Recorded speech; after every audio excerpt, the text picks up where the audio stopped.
साल में कुछ भी नहीं, घर में लड़ाई झगड़े, किच किच किच किच, इतने लड़ाई झगड़े के बस इंसान अक जाता है और थक जाता है ऐसी ज़िंदगी से कि बस अब खुदारा मुझे इस ज़िंदगी से और इस शादी से छुटकारा ही चाहिए। सोचा तो यही था कि अब आने वाली ज़िंदगी अच्छी होगी, बहुत अच्छी होगी। जो 15 साल इस तरह गुजरे हैं, शायद हो सकता है ये वाली ज़िंदगी बहुत खूबसूरत होगी और अच्छी होगी, पर उससे भी दर्दनाक ज़िंदगी मिलनी थी ये तो इंसान ने कभी सोचा ही नहीं था। ठीक है, अब तकलीफ़ों और सिसकियों के साथ गुजार रही हूँ, दर दर की ठोकरें खा रही हूँ, ना इंसाफ की उम्मीद है कि इंसाफ मिलेगा, ना कभी ये सोच सकती हूँ कि शायद मुझे इंसाफ मिलेगा भी या नहीं।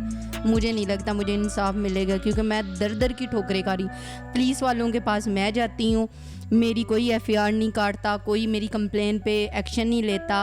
अस्सलाम वालेकुम viewers, Lahore R7 news digital के साथ मैं हूं आपकी होस्ट फालियाकत। आज मेरे साथ समीना मौजूद है। इनकी कहानी ऐसी, इन्होंने 15 साल शादी के सिर्फ इसी उम्मीद में गुजार दी कि शायद इनकी ज़िंदगी बेहतर हो जाए। जब 2 बच्चे पैदा हुए उसके बाद भी इनको यही उम्मीद रही कि अगर पहले कुछ बेहतर नहीं था शायद अब कुछ बेहतर हो जाए, लेकिन इनकी ज़िंदगी दिन ब दिन दर्दनाक होती जा रही थी। उसके बाद इन्होंने खुला लेने का फ़ैसला किया।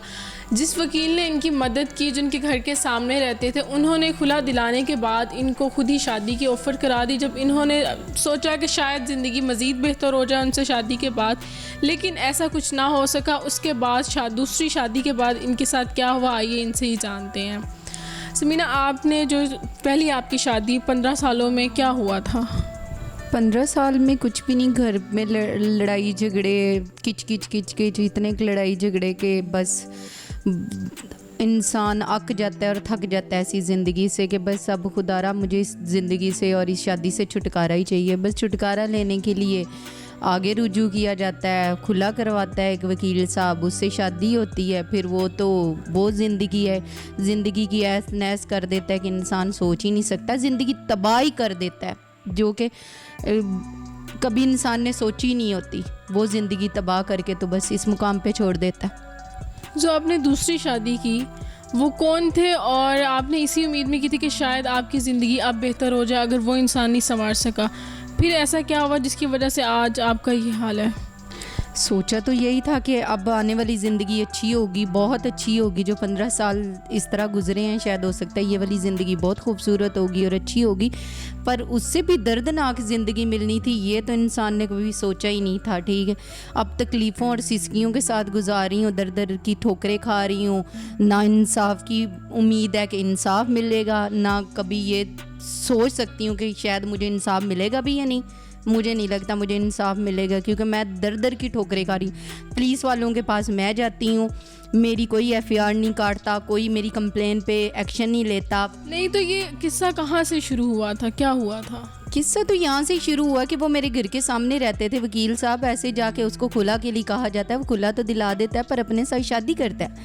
जी मैं आपसे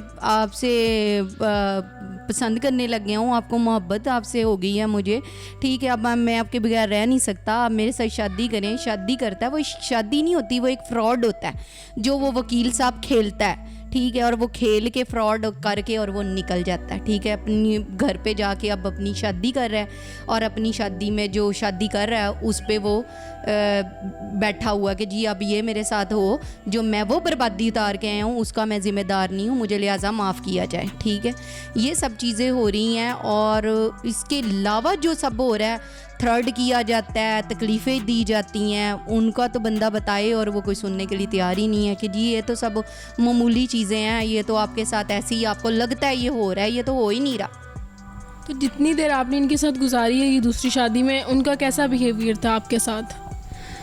कुछ भी नहीं, वो मीसना चुप करके अपने काम से आता था, अपने काम पे जाता था। ठीक है, जब उसका पता चला तो वो तो बहुत डेंजरस निकला, करैक्टरलाइज निकला। अब फ़ोनों पे ढेरों ढेर लड़की हैं उसके।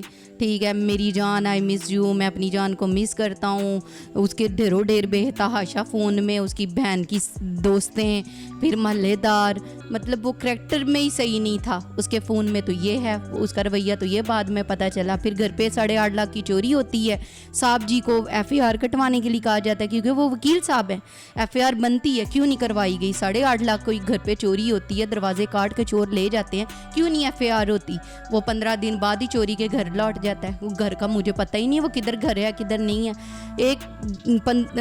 वो होता है, और जब मैं घर ढूंढने जाती हूँ और उसका घर मिलता है तो उसके पेरेंट्स कहते हैं जी बीबी हम तो आपको कबूल नहीं कर सकते क्योंकि आप ऑलरेडी मैरिड हैं, आपके बच्चे हैं। जब मैं मैरिड थी तो आपके बेटे को क्यों नहीं नज़र आया? आपके बेटे को फिर पता होना चाहिए था ये औरत मैरिड है, ये तो ऑलरेडी तकलीफ़ों में, फिर मुझे उसी तकलीफ़ में रहने देता।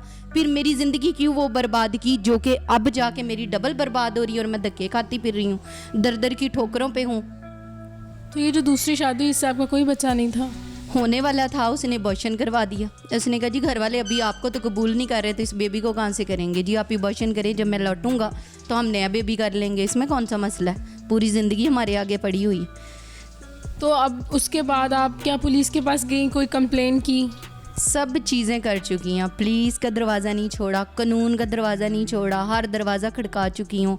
6 माह से सिसकियों के साथ, अब तो रो रो के आंसू भी सूख गए। अब लोग कहते हैं ना गिड़गिड़ाओ रो, मुझे नहीं लगता क्योंकि ये आंसू बेकार हैं।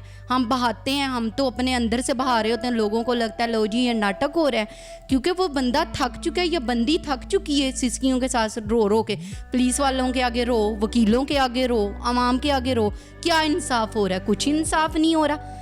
ठीक है, पुलिस वालों के पास गई हो, वो नहीं है कुछ करते, वो कहते हैं जी बीबी ये तो आपका घरेलू मसला है, जाएं आप घर में सुलझाएं। घरेलू कहाँ है? ये फ्रॉड है, उस पर एक्शन लो, उसको उसकी सज़ा दो, वो एक फ्रॉड है। अगर वो सही होता तो ये सब चीज़ें होती। अगर कोई शादी करता है, बीवी बनाता है, तो वो इस तरह के काम करता है कि वो शादी करके निकाहनामा मौलवी के पास 4-5 माह अपने दम पे रुकवाई रखता है जी इसको निकाहनामा नहीं देना जी, मैं आप पे कोई भी केस डाल सकता हूँ, आप कभी निकाह नहीं किसी का पढ़ा सकेंगे। ठीक है, फिर पुलिस वालों के पास जाती हूँ तो वो कहते हैं बीबी ये तो आप वकील है, उसके आगे खड़ी नहीं हो सकेंगी, पीछे हट जाएं। अगर पीछे नहीं हट सकती, अगर आप चाहती हैं कि हम कुछ ना कुछ करें तो या पैसे लगा लो, अगर आपके पास 1 लाख है या 50,000 है, पुलिस वाले कहते हैं FIR पे लगेंगे, हो जाएगी। अगर ये भी नहीं है तो ऐसे करें बिस्तर की जीनत बन जाए, एक दावत कबूल करें, खाने पे चलें, कहीं चलते हैं और आपका काम हो जाएगा। वकीलों के पास जाओ तो वकीलों की भी यही डिमांड होती है जी आपका केस तो हो जाएगा, आपके ये सारे मामला तो हो जाएंगे, बस ये है कि जी आप मेरे साथ दोस्ती कर लें, फ्रेंडशिप कर लें, या मेरे साथ कहीं डिनर पे चलें, हम फिर आपको समझ ही सकती हैं, आगे समझदार हैं आप, आपके काम हो जाएंगे। तो जब आप इनके घर गई तो वहाँ पे उसके बाद इनका क्या रिएक्शन था? इन्होंने आपसे बात की, इनकी फैमिली ने क्या कहा? इनकी फैमिली ने एक ही बात की जी हमारा बेटा जो है वो नाबालिग था, हमारा बेटा तो इतना छोटा है कि वो रोटी भी मुंह से मांग के खाता है। ठीक है बीबी आप जाएं, हमारे बेटे की तो मंगनी हमने कर दी हुई है, हमारे बेटे की शादी अगले मंथ, हम लिहाजा आपको कबूल नहीं करते हैं, आप जाएं। और उसके वालिद साहब कहते हैं मैंने तो खुद 3-3 शादियाँ करी हुई हैं, लाहौर शहर में ये आम काम है, आप जाएं बीबी आपके आगे पूरी उम्र पड़ी हुई है, आप हमें माफ़ करें, हम यहाँ बड़े इज़्ज़तदार लोग हैं, यहाँ हमारी बड़ी इज़्ज़त है, आप यहाँ से चली जाएं। सिसकियों के साथ घर से निकाल देते हैं, मेरी बात ही नहीं सुनते ना करते हैं कि हमारे बेटे ने गलती की है, हम उसके ऊपर एक्शन लें, उस बेचारी को कोई चीज़ का वो दें, क्योंकि उसके बच्चे हैं, वो खुद रुल रही है इसकी वजह से, हमारे बेटे की वजह से। पर वो कहते हैं जी जाएं, आपके आगे पूरी ज़िंदगी पड़ी है, लाहौर शहर में ये आम काम है। लेकिन जब आपने कंप्लेन की, उसने देखा कि आप डरने वालों में से नहीं, आप उठ के अपने राइट के लिए बोल रही हैं, उसके बाद क्या कोई उनके बिहेवियर में किसी चीज़ में कोई चेंजेस आए हों? हाँ क्यों नहीं आए, उन्होंने मुझे कत्ल करवाने के लिए 2 दफ़ा कोशिश करवा चुके हुए हैं, जिसकी वजह से मैं यहाँ डर के अपनी दोस्त के साथ रह रही हूँ, किसी को बता भी नहीं सकती हूँ कि मेरे साथ क्या हो। मुझे कत्ल करवाने के लिए कोशिश की गई, 7-8 लड़के भेजे गए, मुझे गन पॉइंट पे उन्होंने धमकियाँ लगाई, मेरे हिजाब उतार दिए, मेरे बाल नोचे जब मैं रास्ते में से इनको आ रही थी बोल के। ठीक है, फिर उसके बाद इधर पॉलर से वापस आती हैं, मेरा एक छोटा सा पॉलर था जो कर्ज़ों के नीचे आके बिक चुका हुआ है, जो अब मेरे पास नहीं है, वहाँ से वापसी पे आ रही होती, बाइक से एक्सीडेंट करवाते हैं, तो चोटें लगवाते हैं, बाद में कहते हैं धमकियाँ दे के कि तू हमारी पहुँच नहीं जानती, हम तुझे कह रहे हैं इस चीज़ से पीछे हट जा, नहीं तो तुझे मारना हमारे लिए मामूली काम है, तुझे पता ही नहीं चलेगा तू कैसे मर गई, एक्सीडेंट में मर गई या किसी की गोली से मर गई, तू बाज आ जा, पीछे हट जा। तो आपकी आखिरी बार उनसे क्या बात हुई थी? आखिरी दफ़ा तो यही बात हुई है, उनके भाइयों से हुई है, गंदी गंदी गलीज गालियों की रिकॉर्डिंगें पड़ी हैं, धमकियों की पड़ी हैं, हर चीज़ पे मेरे पास मौजूद है, पर मेरी कहीं भी कोई सुनी नहीं जा रही। मैं थक गई हूँ और किसी से फरियाद कर करके खुदारा मैं भी इस माशरे का हिस्सा हूँ, मैं भी पाकिस्तान की बेटी हूँ, मेरे साथ भी ये जुल्म हुआ है, मुझे भी इंसाफ चाहिए, मुझे इंसाफ दिया जाए, पर कोई भी नहीं खड़ा हो रहा। तो क्या आपके घर वालों ने इस चीज़ में आपका साथ नहीं दिया? मेरे घर वालों ने तो तभी छोड़ दिया था जब मैंने इस इंसान को चुना था। मेरे घर वालों ने कहा कि ये फैसला ही गलत है क्योंकि वो तो शक्ल से ही फ्रॉडिया दिख रहा है। मेरे घर वाले तो तभी मुझे छोड़ चुके हुए हैं इस बंदे के पीछे। मेरा तो कोई भी नहीं है, ना आगे ना पीछे, कुछ भी नहीं। इस बंदे ने मेरा छोड़ा। आपके बच्चे कहाँ पे हैं?